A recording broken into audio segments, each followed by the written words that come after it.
Welcome back, everybody. This is What Is My Perfect Podcast. My name is Ty, and I have Gabby here with me, and we sadly do not have anybody else with us. It's just us two today. As you also can see, we do not have a camera. I do an annual cleaning with my camera, and it's right now currently in the shop. And then also Tristan this morning was currently unavailable. So we are now just doing audio, and obviously most of our platforms are audio only, and I have noticed that we are getting a lot of listeners currently on this type of platform anyways, so I want to make sure that we keep accommodating. What's that word? Accommodating. That word for you guys. Also for people who do watch on YouTube, we appreciate you very much. We're going to have a cool, awesome logo that you're currently seeing right now. And then depending on how, I guess, cheeky I feel, I'll throw some slides up for you guys to look at. Cheeky. I like that, though. We should do that. Yeah, I probably will honestly throw some slides for you guys to kind of give you at least some visual adaptation on things that we're talking about. I just realized I did not post the episode on Instagram. The first episode didn't make it to Instagram. However, I will go ahead and do that. I'll post the last episode that just went live, last week's episode, on there. And then what I'll also do is, if we decide to do pictures, I'll make a slideshow for this episode on Instagram. So I'll definitely just do that then. Peek through. I mean, also, I don't know why, but I was very productive last week, and I got it done like a day early, or like 2 days early. I don't remember when I emailed it to you. I was like, hey, I'm done. It was early. Yeah, so we're trying to keep it on, updating it on Friday.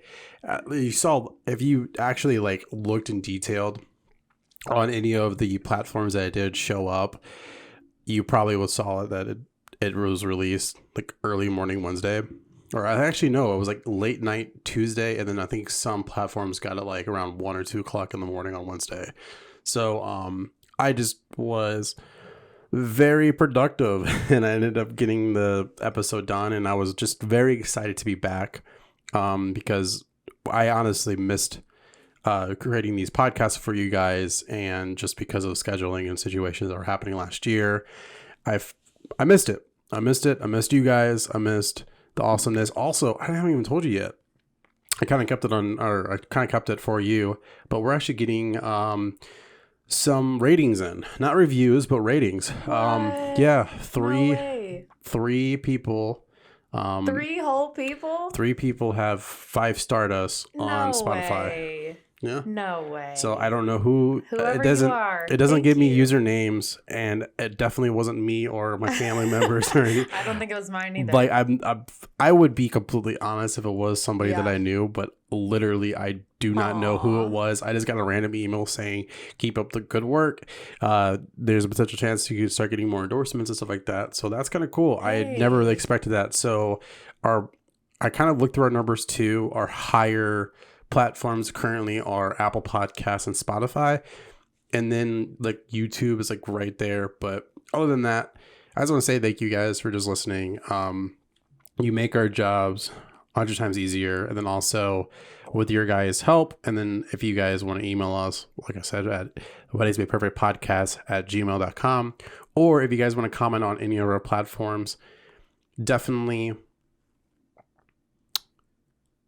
just say like, hey, love you guys, or just kind of give us like an idea or something like that. That'd be awesome. But we just love your support, and we appreciate you all. Also, if you guys are listening on Spotify, I currently put a poll up there. So like you could actually, or a poll, where there's going to be a couple questions asking what you guys want to listen to. So if you guys want to, I think I put like 3 different things on there. If there's any of the ideas, or if you want to fill in a idea that you want to listen to, that would be awesome as well. I didn't know you could do that, but I did it. You did it. It was pretty cool. You done did it. I done did it. So this episode this week, which potentially will be a part 1, part 2 series, is 2022 wedding trends. What is a trend? What is a fad? What are they? I have no idea, but we'll find out. We do have notes that we're going through. But other than that, though, like I said, we're going to try to keep this super unscripted and just kind of unhinged and kind of making more of a debate as opposed to a you should do this.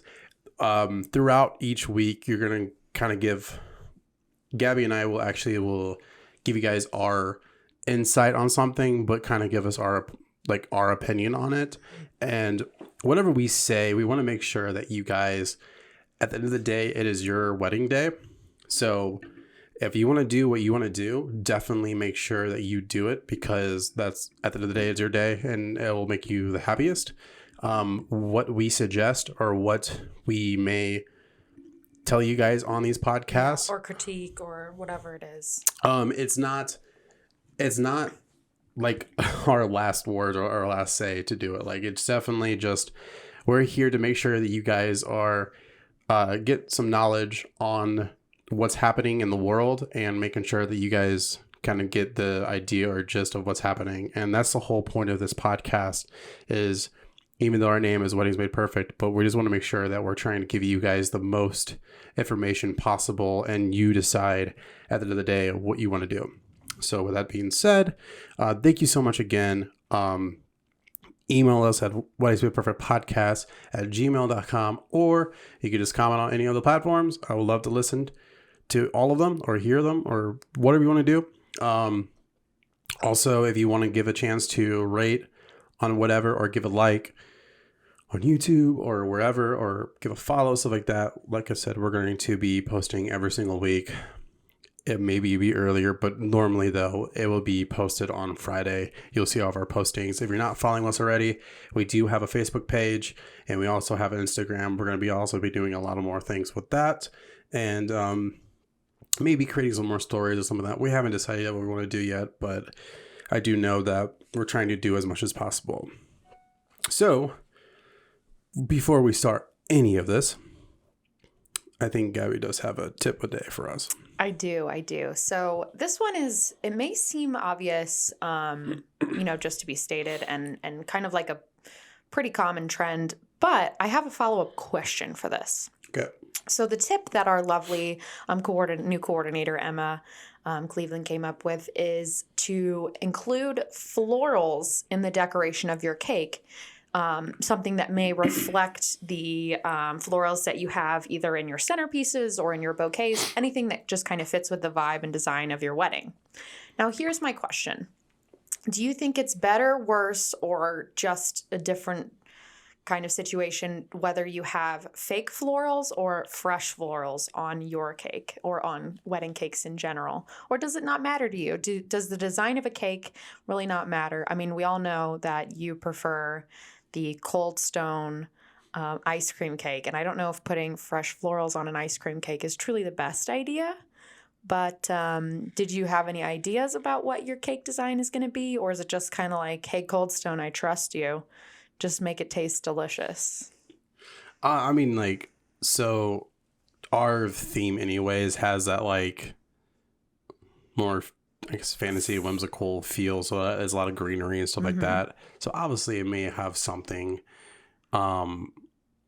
My concern, though, is when you're using real floral. What about it? Wouldn't that, like where it's sitting in the cake, would it taste? Is that like a turn off to you? Would it taste florally? Would it have that No. No. I don't think any taste. Which is weird that I'm saying that, because I do like lavender lattes. Yeah. So I like that florally. I mean, do you eat salad? I mean, I do, but does a rose petal taste like a? That's what I'm saying. Would the fragrance of the flower mesh into the right? The is cake? it going to compromise? Yeah. The flavors you already have going on. I mean, I don't think so personally. I don't know how it works. I don't know if maybe they kind of put a little plastic around the stem of the, whatever floral they've chopped to kind of keep, maybe the kind of juices that are already inside of that flower from kind of getting into the cake. I don't know. I'm not a baker, but I am curious about that.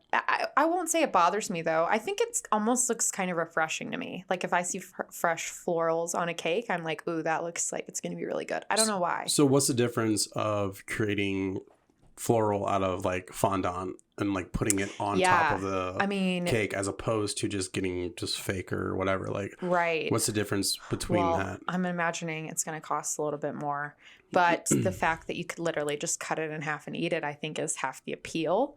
I don't like fondant, and I don't think that fondant flowers completely reflect a fresh floral. So honestly, I'm not big on that side of things, but I do see the appeal. You know, there's the trend going on right now of the like, is this cake? Yeah, exactly.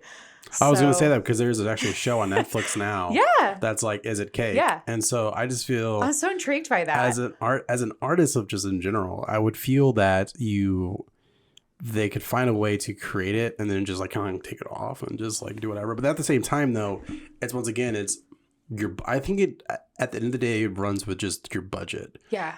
Are you able to afford real floral or flowers in general? Are you able to add more design in the cake in general? Mm-hmm. Or do you just go with the fake flowers? Currently with me, I could see us doing like a small tier cake, but applying some sort of like vine greenery and like kind of like wrapping around it, which therefore will be fake. Yeah. So that'd be really that's kind of cool. That's kind of like our idea that I would think of us potentially doing. Yeah. I don't know what Sarah's thought is, because once again, like, it's her wedding. She's no, just kidding. Well, she's on the Cold Stone train, because like it was funny because I was joking around with the whole Cold Stone thing, which this is the first episode this year that I actually brought up Cold Stone. I didn't even bring it up last week. But she was the one that she was helping a friend out because one of her friends does boudoir sessions for like the bride and whoever just wants to have one. So she was helping her out at one of the bridal shows, and she had a break and she walked around and she saw Cold Stone, and that's when she found out that you could actually get ice cream cake for your wedding, which she is not a cake person at all. She tried it, and then she immediately messaged me going, "Oh my gosh, I found this company called Cold Stone Creamery. I want that as our wedding cake." So she figured it out before I even said anything. Wow. So you guys are in sync on So we're in sync on that. Well, that's good. See, this is the design that I'm really into. This kind of like abstract where they take colored icing and paint it on the cake in a way almost that like a painter would with, like to make a textured painting. Like, it almost gives me like a Monet vibe. Yeah. Like, I just think that is the coolest thing. I don't know why. But it's just something about the look, and I think the just the kind of uniqueness of it. It really 100%. I kind of dig that. Have you actually looked into some companies that? No, I have not started on that yet. Garrett does not want a cake. He's anti-cake. What is he like? What's his favorite dessert? Yeah. See, that's the thing. He's really into like banana bread pudding and like creme brulee. So he gets all of like bougie about it. So I've been to weddings that had individual stuff like that. Yeah. Where they had like a table set out for like, which I once again, because we're on like whole cake aspect of it. Why does I just don't get this? Why? Do some people there's the main cake and then you have a groom's cake? Yeah, that's usually I think because the bride and the groom could not agree on a flavor.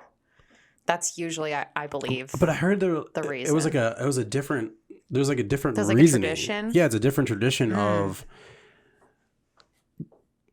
like I don't really know what the actual trend is, but it's a whole thing of like.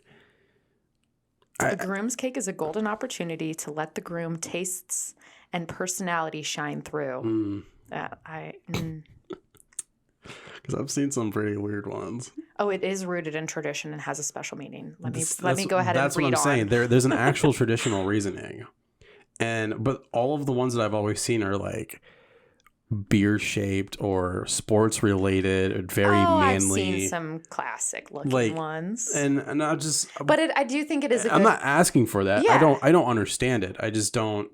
Well, so the history and meaning of the groom's cake. This is via brides.com.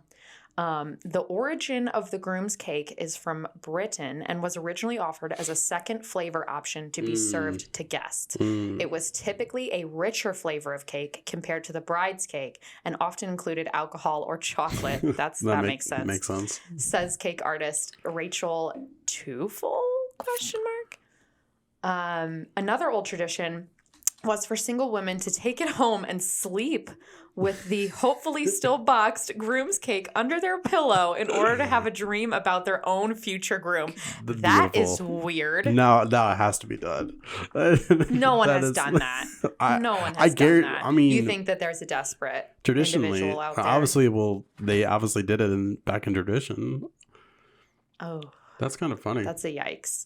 But yeah, I mean, it sounds like it's really just kind of a second flavor option. You get to enjoy it and have fun with it. Do you know what'd be cool though? What I was thinking just a second ago, if you decided to do like is this cake where you made it look like a present on your gifts table, and then out of nowhere you just go over and chop it in half, and just cake comes out. That'd be awesome. That would be hilarious. That's actually really good. Yeah, no, I probably won't do that. But that is actually surprise groom's cake. That's really cool. Surprise! I got my own cake. It's filled with nerds. Just random nerds. What if you just filled it with Pop Rocks? That'd be fun. And everybody started eating it, and the whole venue, you just hear like.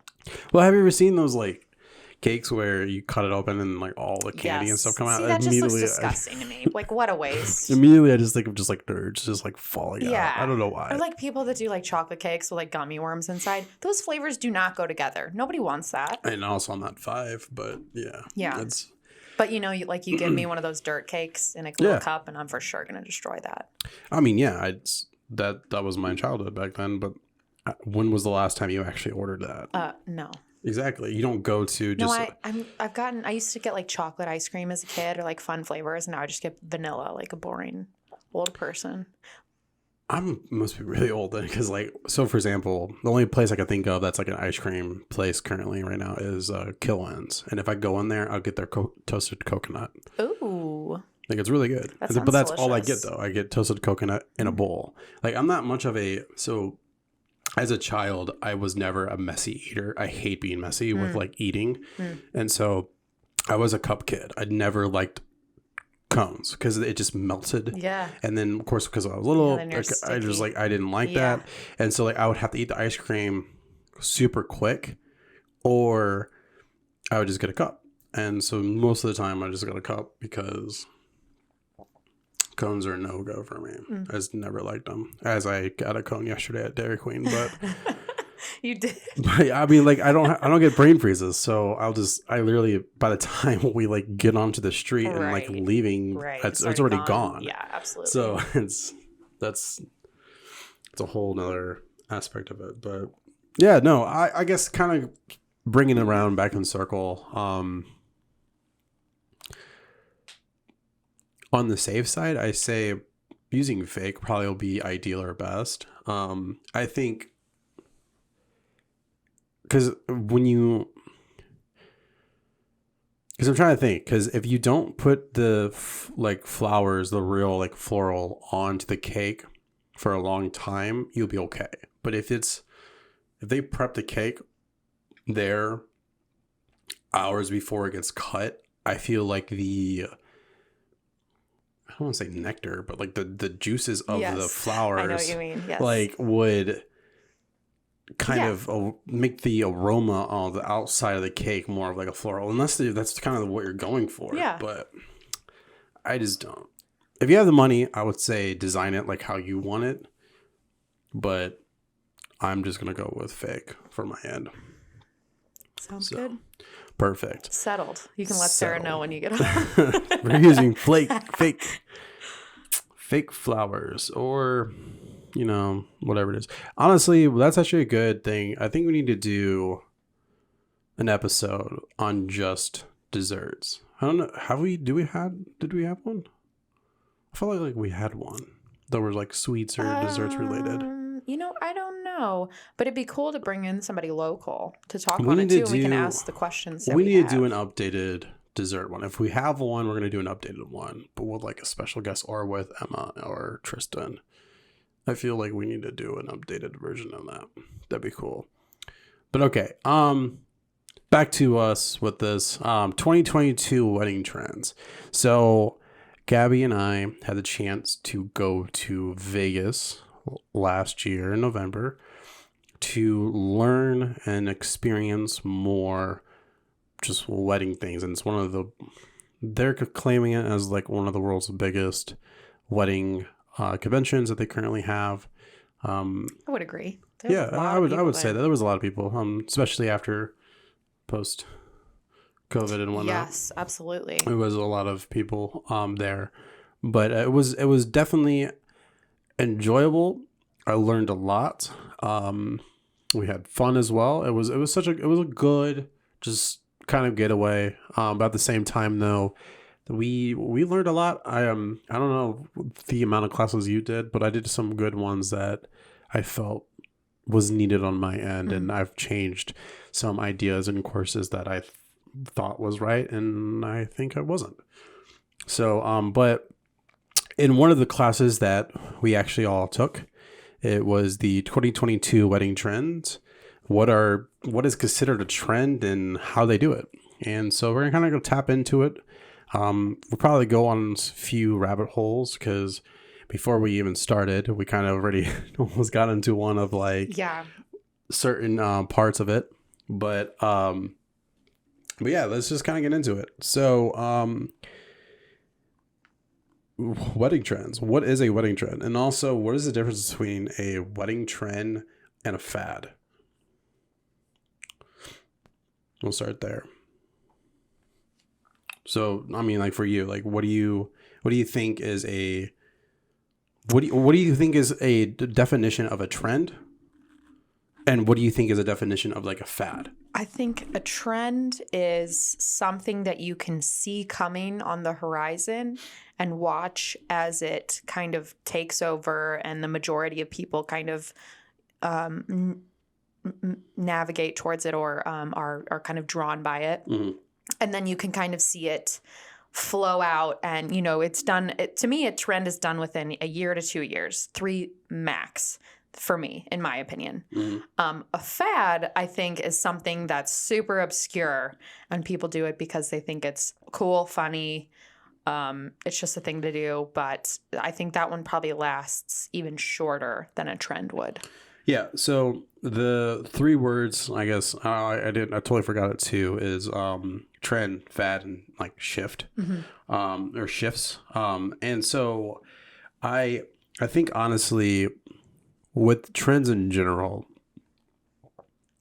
you have whatever you want to call them. We'll just use the word innovator, and you have somebody creating this, whatever it is, and they showcase that to their following of some sort, or just out there, and then people will slowly like, oh, that's a great idea, and so they'll grasp that, and then it's kind of that domino effect of then they will pick up that trend, and then it will kind of like trickle down to, you know, to the point where now it has become this thing where everybody does it, and if you kind of don't do it, you're almost kind of like not in the... Yeah, you're an outsider. And you feel like you get that like FOMO factor. Yeah. But then for like a fad, it's like it was there for like a shorter amount of time, and then like it just randomly just disappeared. Right. And then to me, I forgot to give you this word, but like shifts is like, I feel is what is happening now in this day and age is, and I'll explain that, is there's a lot of trends that happen in the earlier 90s and 2000s are coming back. So there's a lot of like 90s design clothing and early 2000s clothing that are now available currently. Mm-hmm. And to me, that's like a shift as opposed to a like fad or a trend, because it's like we've already had that trend. Yeah. And then we shift into a different generation, and then all of a sudden now we shift back to what everybody liked. Yeah. And like there's a lot of like those brighter colors and those I've been seeing those jelly flip flops and shoes are coming back, and like it's a lot of those like all those 90s and like early 2000 feel that are coming back in.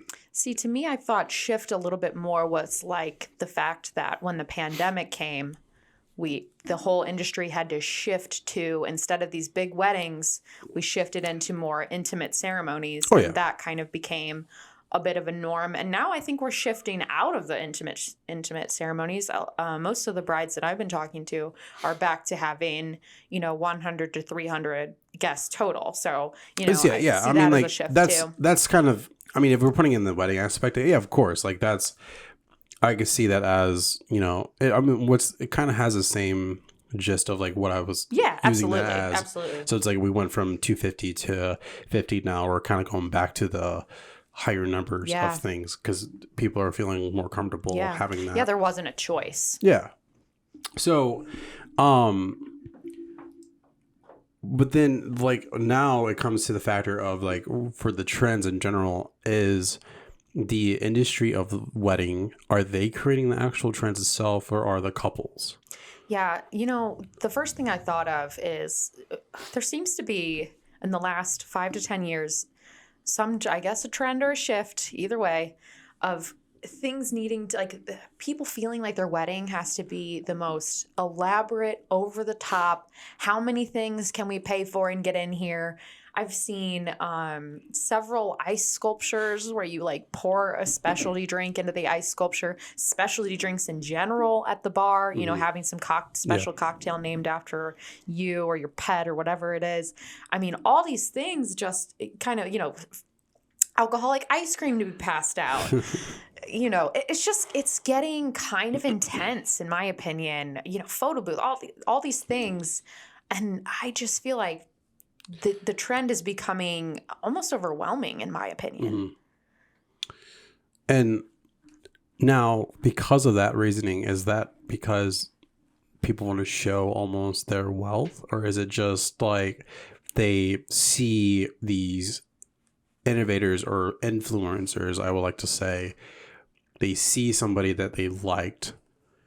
I think you just nailed it on the head right there. And they're like, I want this. There was that portion of time, before the pandemic, like I want to say like 2016 to 2019, where, it was nothing but the Kardashians out on Instagram. And all you'd see are their giant balloon structures, and there was the party for Stormy where it was all storm clouds in the sky with lightning and all these just elaborate crazy things, and they're right in your face because so many people are checking it out and seeing it. And don't get me wrong, that's super cool, but those people have more money than they know what to do with. 100%. And to try and reflect that back into what we already know is a very expensive industry to start with, I mean, it's just getting out of hand, I think. But I think you nailed it. I definitely think social media and being able to see all these elaborate things are really kind of contributing to that.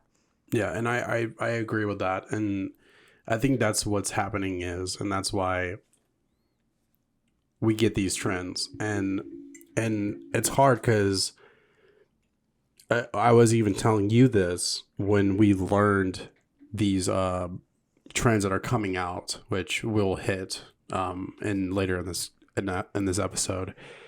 I was telling you how Sarah and I were coming up with these, but this was like on our own. Like we didn't see anybody have it. There's a lot of them that when we like start talking, I didn't like know that was a thing, or I didn't know the name of that until they said it. And I'm just like, oh, that's what we were planning on doing already. So then it's like, are we, like Sarah and I, are we considered innovators on that or not? Because like the only problem is like we have some following, but like we're not like a Kardashian. We're not anybody famous. Well, that and how do you know that what you see has influenced what you wanted? You know what I mean? Like, what if you didn't know subconsciously you are being influenced, and you're just going to start that trend early with other people, but it's already kind of, where does it come from? It's so many questions. Well, yeah, and I'll break it. So like, one of the trends is called sequel weddings. So what that means is you pick a date that is significant to you, and you get just a small like elopement style. So it's like just you, your spouse, and then like maybe some friends or family, and then you get that specific date. But then a random date, or it could be a date that you also liked as well, but it's another date where you actually do the whole wedding day, where it's like just a ceremony or whatever. But like, even though that day legally that is your wedding day, but a different day you kind of do more of the celebration party and stuff like that. And that's what a sequel wedding is considered. We didn't know that name. We just were like, we want this date. And because like next year it falls on a Thursday, and we're just like, well, we don't really want to have a wedding on a Thursday. So do we get married on that day, and then on a different day we do everything else? Yeah. And so we were coming up with that on our own. Nobody influenced us for that. We just wanted that date, and we're just like, why don't we just do that? Yeah. And so that was one of those things. And then also another thing that we'll hit too are like sober cocktails. Like once again, Sarah. 2019, no, it was, I think it was 2020. No, it was 2020, my bad. 2020 she decided to become sober. So then when we finally got engaged, she was talking about that it would be cool if we could find a company to create like a sober menu for her, because she wants to still have those fun, fancy drinks, just without the alcohol. Right. And so then once again, we then after that go to Vegas, and there's like sober cocktails are in. And it's just like, oh, okay. Like, I wasn't like, once again, like nothing was influenced. It was just her sobriety became that. And then now that's like a trend to come and create like non-alcoholic drinks of some sort. Yeah. So it was just one of those like things where, do you have to be famous for a trend for this industry to come in? Or is it the industry itself creating these trends, finding influencers to push it out to become a trend? I don't think you have to be famous to do anything. If you like, say it happened that you guys decided you wanted sober cocktails, and you went to a company that's, specifically cocktail efficient, and you said, we want to do sober cocktails, and they're like, oh yeah, that's a great idea, and then they start offering it as a company, and then other people realize it and take it on. So I don't think like, you could be the first person to just kind of come up with that. But I think the industry definitely steers it, because obviously that's where people go to rent or to purchase these things. And if it's not available, I mean, not everybody has a means to just make things happen like that. So I really think we as industry workers, and just, being surrounded by all the things that are happening and all that stuff, I think we really kind of lead the way in what's trendy right now. Like the 360 booths, all of a sudden, once you start putting that out on social media, everybody wants one. They didn't know existed. They didn't know they needed it, but now suddenly they need it. Are they still on? We don't have one anymore, and they are in right now. People want it. See, that to me, I feel like that's like a fad. It's like, I agree. It's not here to stay very long. That is one of those things where it's after when the hype is over, I feel like it's just an extra add-on for $800 or $1,000, and then like why do you need a video that goes all the way around you when you can just get a photo booth for much cheaper and just get the pictures you wanted in the first place? It's a cool concept, and I get the 360 video. It's fun. It's the whole what's the word? Speed ramping, where it goes slow to fast, fast to slow. Cool. It's a cool concept, but I just feel it just adds more money, now you have to find a space that actually fits that, and more chance for a vendor to not show up on time, and it's just, forget something. There's just a lot of like things to add on with it, and it's cool, but it's just, I don't see it right now. Yeah, it's lucrative. Like if a company is doing it now and they're actually doing well with it, and the videos are actually good quality, then yeah, like it makes complete sense. I just don't see it, happening soon. Like, or sticking around very long. Yeah, I don't because it's like, I don't either, and that's why we got rid of ours. Nobody wanted it, and then all of a sudden they did. But I told the same thing to our boss that I just don't think next year it'll be as requested as it is this year. Yeah. And just there's a lot of those minor things that I saw at the convention, and I'm like, oh, that's a really cool thing. But realistically, how long it's going to stay? Like, for example, the little mini bar and the claw machine. I was just going to say that. Yeah. Like that. So weird, honestly. So weird concept, but it was super cool. Like immediately I'm sitting there going, oh, this would be cool to have. Mm-hmm. But then after when you start really thinking about it, like how long is that company going to be? Like it's a cool concept, and I'm sure he is making good money, and I'm sure that they're doing a great job with it. But having like, is it that feel of as a childhood sense of I'm playing a claw machine, but I'm grabbing like a little mini drink, and like just having that childlike factor of it, where. But especially something like that, I mean, that's going to bring on more problems than it's worth, because I mean, you can't just like bring alcohol into a venue. They have to have a liquor license, and then you got to go through that with them, and then it's like, are all your your guests going to be going up to the bar asking for a cup of ice when the bartender could have just made them the drink they just got out of the claw machine? Exactly. Doesn't make sense. There's a lot of doesn't make sense. A lot of too extra. There's a lot of things that majority of the venue places are not going to allow, and that's going to be one of them, because if they're already complaining about bringing drinks into the early morning while you're getting ready, I can't even imagine you roll up with a claw machine at 6 p.m. for your reception, and they're just like, you get the same thing. Exactly. So yeah, it's just, once again, that's kind of a fad situation. So we're going to kind of give you guys like a, they're calling it the life cycle of trends. So these are, like I said, the kind of the top of like how it starts, and then the bottom tier of, I guess, people dealing with like different trends and stuff. I would love to hear your insight on these. Of course, at the very top, you have the innovators, or like the inventors of the actual trend. And then the second, I guess, tier is the early adapters. And then after them, it's the early majority. And then after them, you have the late majorities.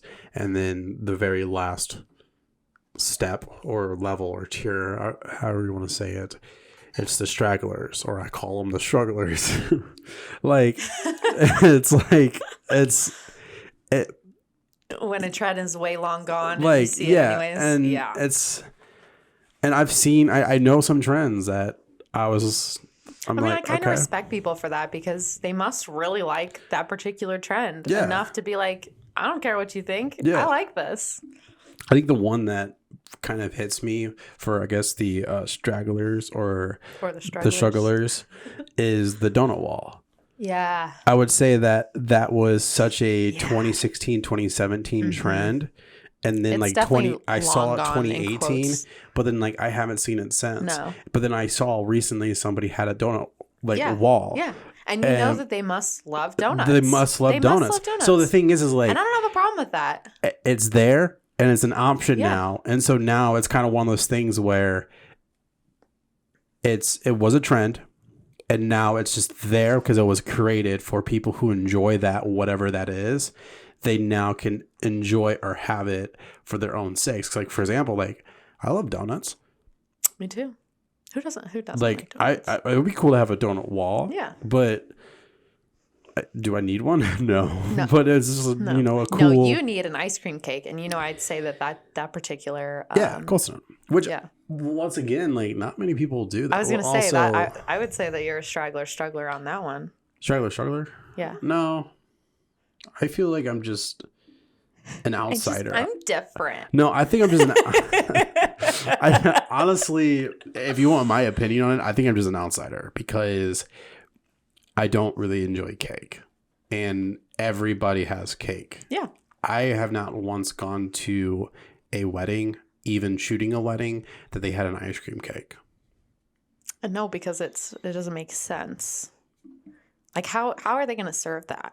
Does it have to be frozen until you're ready to eat it? And then they can't just like have the slices out on the table. So does someone have to go up and request a piece of cake? How does it work? I haven't looked into it, but when they're doing like a show, they have it on. Like, is it in like dry ice? Yeah, it's on dry ice. Are you Yeah, serious? yeah. No way. So I mean, like they That's have pretty it. cool. They keep it cold. I honestly hadn't considered any of these until just this Also, moment, and now I'm like, wow, is that going to work at all? They talk about how they say that how they create the ice cream. It's built.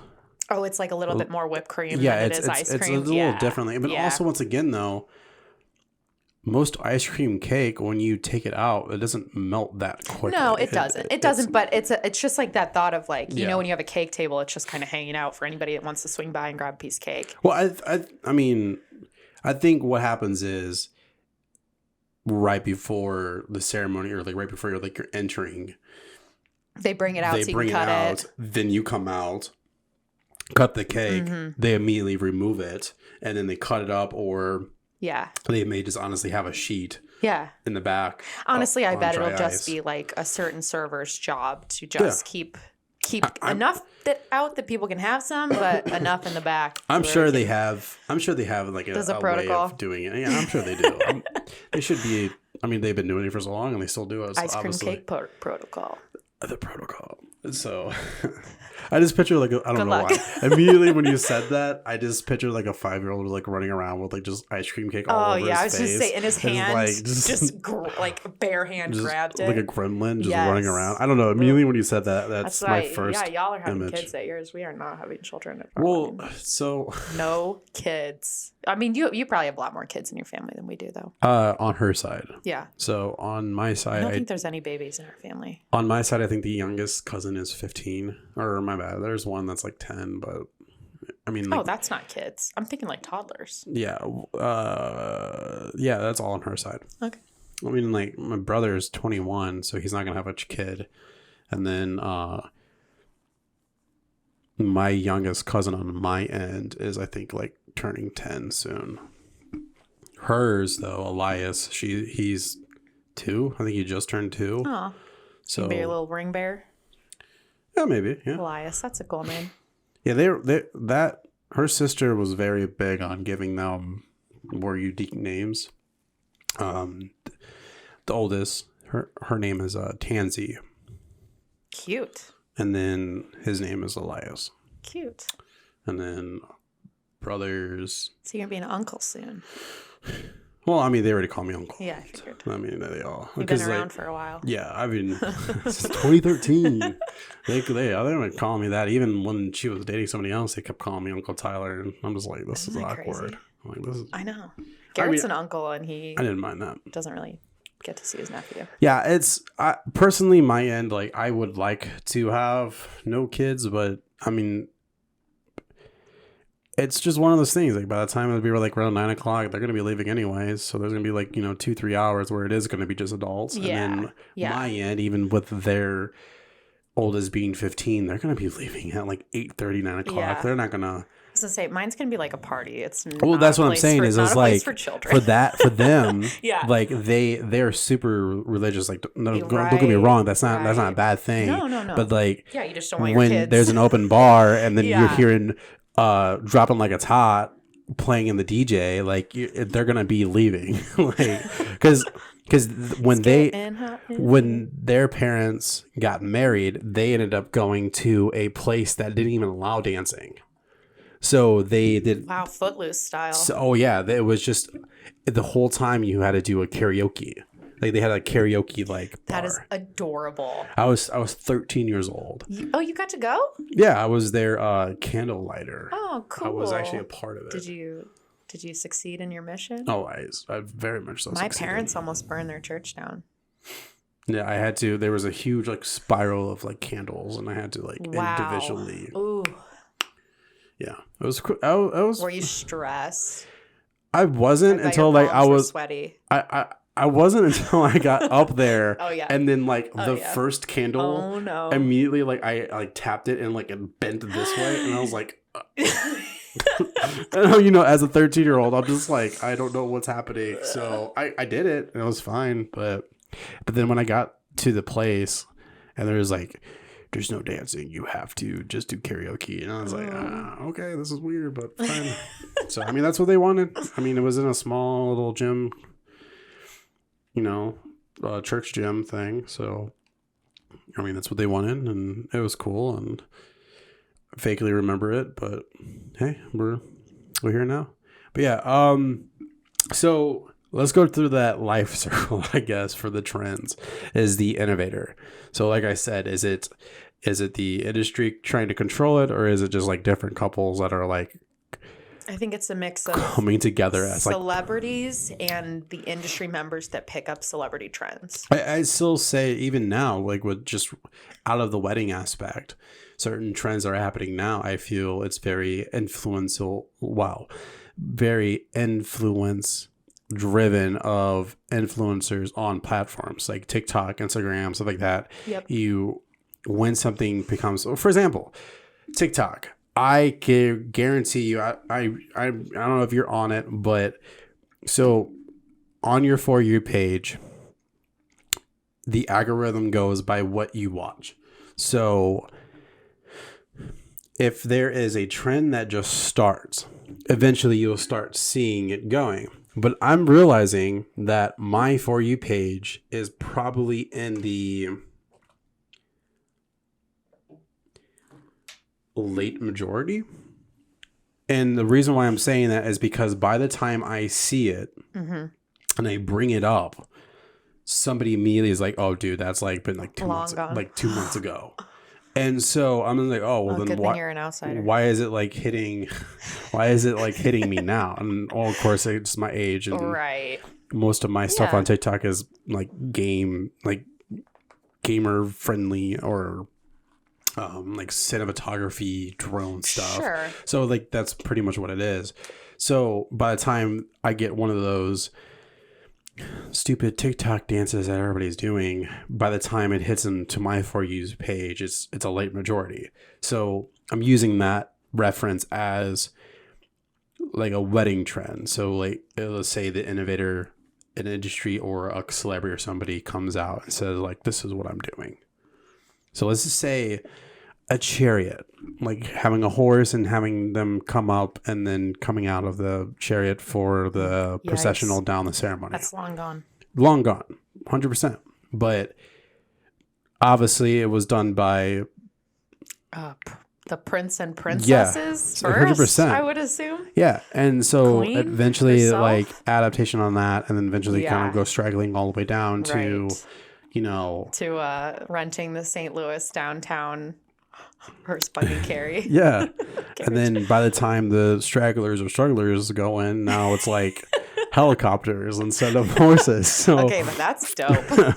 Do you know that locally you could rent a helicopter for only $250 for an hour? Is this a sponsored ad No, right now? Are this you is not, sure? This is not a sponsor. Do we just take a sponsored break? I am not. Oh. I am not endorsed for any sort of thing. No, You better not be, because I better get a cut of that. No. So no, I'm not endorsing anything. By the way, thank you so much for Chesterfield Airport. Exactly. No, it's and that is via what is it? This Spirit Airport. Spirit Airport in Chesterfield. Thank you so much for Hashtag Spirit Airport. No. Hashtag not an ad. This is not an ad. Sorry, guys. No, it's somebody talked about for their wedding that they were able to rent a helicopter for $250 for an hour because it's sad to say, but after Kobe's death and also 2020, the helicopter industry has like plummet. Like they are doing terrible. No pun intended. Oh, No pun intended. Devastating. So like they are. I did not know that. No, they are having. They're on the struggle bus. Oh, they're strugglers. They are strugglers currently. So, are you thinking about getting a helicopter ride? No, I'm Oh, just saying, okay. like, if you guys wanted to get on the hype train now, because Hashtag not sponsored. I am the innovator for a Okay. helicopter. That's You what I'm trying can't to be do. the innovator if you don't do it. I could influence it though. You're telling me that? Okay, hold on. There are several people on social media that are influencers for certain products or whatever that they don't even use. You cannot tell me that there are people that are endorsing some of these products that they don't even. Okay, fair. Fair. Yeah. Stupid Ghost still hasn't sponsored me yet, and I'm still drinking their drinks. You guys can't see it, but I'm drinking one of their newer ones. Ugh. Can't believe them. But if Ghosts are, if you are listening, I will love to sponsor by you guys. But yeah, no. So innovators. So yeah, so they create it. To me, honestly, I feel like some of this is kind of. If you guys really want my opinion, I feel like it's a lot of the top dogs in the industry that are finding higher end influencers or celebrities, even, or just that has more of a following to kind of enforce some things, and then eventually it trickles down to those followers, and those followers, endorse whatever or do it, and then that following grabs it, and that's how a trend will happen. Because what I'm trying to say is, when we went there in November and they're like, these are the colors for 2022, how do they come about those colors being 2022? And the reason why I'm saying that is those colors were not even happening. And then all of a sudden, randomly, December, January, February, March, suits, dresses, all of these companies. Because like recently, I've been looking to get my suit rolling. Yeah. And by the way, I have a follow up on your thing. You have information for me? Yeah. Oh, yeah. So because I was looking through mine and I was just like, I really want to know. So, but like the colors you're showing me now, which I found out is when I was looking at suit shops, and then also when you look up suit shops and dress shops show up and stuff like that, those colors are being showcased immediately. So it's being targeted. Coming from? So that's what I'm saying is like immediately. That's why I wanted to talk about this, is like, who is the innovator or like inventor of this, and is it being influenced more on the industry side as opposed to people who are creating this? Because it makes sense. As when I did work at Men's Warehouse, every single year there was 6 or 7 new colors for vest or whatever coming in the new season. And then, but we would only showcase those, and we will only commercial those, and we will only would push those. Right. And I think those, so, I also work at a boutique, and, the owner will go out and buy for, the next coming, whatever, spring, fall, whatever it is, about a year in advance, right? So she goes to what they call market and finds out what the latest trends are. I'm sure the same way the suit industry, especially, and, dress shopping, all that stuff, the same way that they do that. So, they're going to know the trends a year in advance. Where they get those statistics, I have no idea. They could just be literally making them up and deciding like, this is what we're going to go for. But I do understand how, they may only want to push those new colors, and then they're obviously going to make that trend happen. So whether it was a trend or not, they made it happen regardless because it was being pushed so well. Yeah. So, I mean, good on them, I guess. I mean, I think what's happening is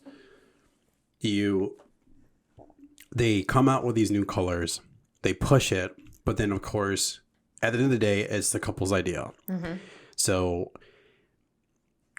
one of our colors randomly disappeared. So like, meaning what I'm trying to say is, I had Vans lined up for this color. This was your color. We had dresses that are lined up, and then all of a sudden it's gone. Not being offered anymore. It's not being offered at all completely. Wow, and so like I could customize, which I'm still going to be doing that. It's just going to cost a little bit more. But other than that, though, it's just interesting to me that. And who knows? I bet you by the time your wedding comes, that color will fade in and out. Yeah, and it was a decent color, and it's just one of those things of, is it kind of like the whole iPhone situation where after 2 or 3 generations upgrades or like new phones that come out, your phone that you currently have is becoming obsolete, where like sometimes it's slower or some of your phone starts dropping or my battery is not lasting a whole day anymore. Yeah, and so it sounds crazy, but it's like, is the company doing that? Yeah, or super sketchy, or is it's kind of one of those like, who's controlling this situation? Yeah. And like, I'm not trying to be like woke on this podcast or just trying to say like, are we being controlled by the consumer itself? But we have to also sit back and realize most of this stuff is very social media driven. And that's what we do, is we live in a world now that if somebody doesn't say it or it doesn't have any following of some sort, nobody looks at it. Mm-hmm. And so, yeah, you could do whatever you want, but if it's not a trend for that year, it's going to be difficult to do. Yeah. And that's what I've realized. Yeah. And so that's why I strongly feel like most wedding industry is influenced by topper companies who are pushing out the certain trends or relations for color or whatever is happening. Mm-hmm. You know what we didn't talk about either? Pinterest. Yeah. That's going to be a majority of influencing as well, because every bride ever has gone onto Pinterest and has a board made up of like things she likes. And then they start, obviously the algorithm starts pushing them. My whole feed right now is wedding crap, and it has been for the last 2 years. And I mean, you're probably on there more than I am, but have you, since the convention, have you seen any relevance of 2022 trends that they have talked about on Pinterest? No, because I think it's very geared towards what I have clicked on in so the past. It's the algorithm of what you're liking. Yes. I see pretty much the same thing, just in different settings and that kind of thing, which is kind of getting a little boring and bored to me. So I don't go onto it very often. So would you say that Pinterest in general is a clean platform that doesn't push too much advertisement on it unless it's not yours? Because like what I'm trying to say is, there's been tons of times, I mean, I know you could turn off these settings and stuff like that, but let's say you go on Facebook, immediately you get hit with some random advertisements or whatever. And of course they'll say like, please don't show this again or whatever. But there's a point where, there's advertisements that fit for your liking. So if I go on Google and type in Apple iPhone, immediately in a couple hours, I go all back on Facebook, there's going to be something about Apple related of an advertisement, which is fine. But what's to say that some of these also social media platforms are pushing trends for whatever happening? So for example, if you're like, I'm sure it's going to happen soon, because literally for the past 3 days, I've been looking for suits and stuff. If I go on Facebook again, I feel like I'm going to start getting pushed these random online buy now, no appointments, absolutely. Just bring in the $9.99. Yeah. One time, just 7-time payment. Well, the reason why I'm trying to say that is because like immediately when I looked at, it was literally the site, it was called Suit Shop. And I clicked the link. They said, here are our new suits that are available. Of course, immediately, because I'm in March, it was a lot of like deep tone green suits and very like greenery orientated, which is fine. But then immediately it became those colors. Yeah. Or like a plaid color of those colors of the 2022 trend colors that are happening. Or just at least an adaptation of them. And immediately I'm like, okay, I started to like see it. I'm like, okay, this might be the reasoning or way that they're capturing people's thoughts, or because immediately under those suits, it would say recommended or the new hot look, or just something that like significates those colors, saying this is new, this is trendy, this is the now. And then like you scroll, I had to scroll literally 2 or 3 pages to finally get to just normal navy blue, dark charcoal gray, and the black. classics. Like just the classic. It took me almost That's 3 crazy, pages to because just usually get to black is always up there just for, black tie. the first or page. formal. I'm telling you, the first page was different greens. Wow. Then the second page was the color and like just random patterns because it's springtime. And then the third page was just your neutral colors. That's crazy.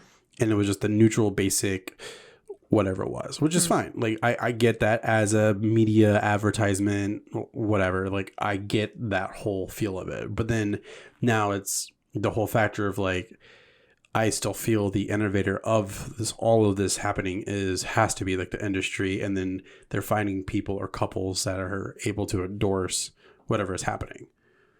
And it could be just couples in general. I mean, I could be overthinking this, but it's just that spark of just wedding trends. I feel a lot of the time the wedding industry itself is pushing as much as they can to be more controlled. So that's how they could keep the market the way that they want it. Yeah, absolutely. So that's how... Yeah, it can be manipulated and abused. Yeah, absolutely. Because, I mean, it makes sense. You have 6 or 7 new colors. You just want to focus on those colors. You don't want to like sit there and be like, okay, well, this have the whole rainbow girl going. Back in 2019, now it's 2020 something. We're back to this, midnight blue, because that was the color back in 2018, 2019 was midnight blue. We grab some midnight blue colors all of a sudden again. That's a new thing, and so it's just that's what it is. So that's an innovator. So early adapters. So immediately these are the people that grab it instantly. This is what I'm trying to say of like these early adapters. Are these influencers that I was talking about, or are these actual people that are just in the norm or normal that are picking it up? Right. Like that's right. That just go to that first page, see it, and they they're like, yeah, that looks great. They immediately grab it quickly. Right. It's kind of like what you were talking about with the whole Pinterest thing. I was like, okay, well, I'm kind of bored. I want to see something new. And then if you see like 2 or 3 things that are new, and you're like, oh, I like this a lot. I want to use it. So I feel like the early adapters are people that are more impulsive. Yep. Not in a bad way. I'm just saying that they're more impulsive to the point of like, nobody is doing this. I want to be the person who does this first. They didn't have strong opinions in the first point, but all of a sudden they're ready for it. Yeah. And that's where I could tell you that I am not one of those people. I immediately see it. I'm like, I got to see how it looks. I got to figure out like how people look at this before doing it. Because it also falls with, anything that happens. A new gaming console comes out, immediately people buy it. I'm one of those people that wait until like the holidays for it to get the bucks, especially for like games. I know this is not a gaming podcast, but most of the time, if a like higher end or what's called a AAA game, when it comes out, immediately people will buy it. And I am just not one of those people, because normally in time when a game comes out, there's so many bugs, there's so many like bad things that are wrong with it, where eventually a couple months later they're going to patch it anyways and fix it. Yeah. And it's like, what's the point to spend $60 when it's not going to work out? For sure. So it's the same thing. It's, why would I buy or pay money for a wedding piece of whatever it is, and then all of a sudden, in a couple months later, they're going to be like, well, we kind of tweaked it to make it better, so this is the new version of whatever this is. For sure. So that's early adapters is basically people who grab it quickly, which is not a bad thing. If that's one of you guys, like if you went on Pinterest, or if you saw maybe one of your influencers getting married and immediately they were like, oh, this is the new thing or the new end, and you liked it and you are now adapting that into your day, by all means, like embrace that, like go and do it. We're not telling you no. It's just, I'm just letting you know that if you do that, it's you're early adapting, you're adapting the newest trend that's happening, which is great. Like you are just in the second tier, I would say. The third tier then is the early majority, which is now we're hitting more who see it but waiting to do it. I feel like this is me. This is where I fall in, where if it is something that's earlier and I see it be successful, and if it is also a thing that's, I can see it as a potential idea to be lucrative, I will then grab it. And then I'll be like, okay, well, obviously I've did the research. I've seen the outlooks of it. It's good. I'm going to grab it. That's me. Also, I feel like a lot of the people that are listening now are in this category. They saw it happen, but then they're like, well, let me just kind of sit back and just see how it goes. And then they see 20, 30 other people do that same thing. Immediately, they're just like, okay, I see it. I like it. I have what I need to know. I have the research down. I'm going to grab it. That's why I feel most of our listeners and most people in the industry or people who are booking are kind of hitting in this area. Yeah. I would say. Yeah. And then, of course, after that, you have then the late majority, which is actually at this point, it's years after the situation. So let's say a new trend happens. So we'll just say micro weddings. Micro weddings happened in 2020 due to, of course, reasonings. But micro wedding, if anybody doesn't know, especially if you haven't listened to our podcast, if you are a new listener, a micro wedding is basically a event that is 50 people or less. Let's say in 2025, for some reason, smaller intimate wedding cases that are like 50 to 75 people hidden again. Mm-hmm. Is that considered a late majority? I would say that that's a shift. If you're seeing a lot of people do it, right now, for me, this would be the late majority time.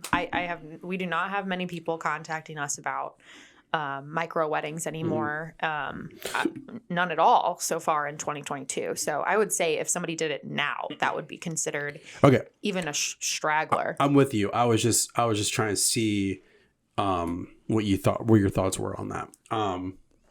Yeah, I would say if somebody comes up to us now and be like, hey, I have like a 50-person wedding right now, I would be like, this is the late majority. Because right now we're 2 years out from that situation. Yeah. If they did this 2 or 4 years from now, I would be like, okay, you are definitely a straggler on this. I want to say struggle because depending on the reasoning, of course. But at that time, though, it's normally time. I feel like because we had a global situation that happened, and then now we're about 2 years out, or kind of getting, I guess I'll say kind of getting back to the norm, but I don't think we'll ever go full blown normal again. I don't think we'll be at 100% ever again, but I do say that we will get into back to the routine of things, to where I don't see the intimacy wedding happening unless it's the couples wanting to do a smaller gathering. Mm-hmm. I don't think we'll ever get to a point, unless something happens again where like we're forced to do it. But if somebody's going to do it, it's because of their decision and not because of the industry is saying to do it. Right. So, and of course you got the stragglers, which it's just people that just jumped into it. And so these are just people that they saw the trend, they liked it, and but of course it's been a few years now at this point, and then they ended up, adapting it and, just doing it. For example, I think we used the example already, but like the donut wall, like that is definitely, I feel like that's one of those pieces that is still a great concept, especially for donut lovers. But I just feel like that is one of those things that long gone. Yeah, I would agree. So real fast, this is the part 1 of the episode. I just want to say thank you so much for listening. And if you guys have any questions or concerns or anything like that, please email us at weddings@gmail.com. But other than that, guys, we'll have part 2 next week, being it'll be up for you guys. Once again, because we're doing it literally right after I say this, there is not going to be a visual thing. It's just going to be an audio case of it. So I just want to let you know that this is still going to just be an audio platform. We are still going to be posting on YouTube with like graphics and stuff like that as well. But part 2 is going to hit more on, we have a huge list of actual trends that are non-color or just kind of more of a style factor. Decor. Yeah. Yeah. It's going to be more of style trends that are happening in 2022. My favorite part. Yes. So definitely jump in for next week to hear part 2. I just want to say thank you so much for this one, and we are signing out.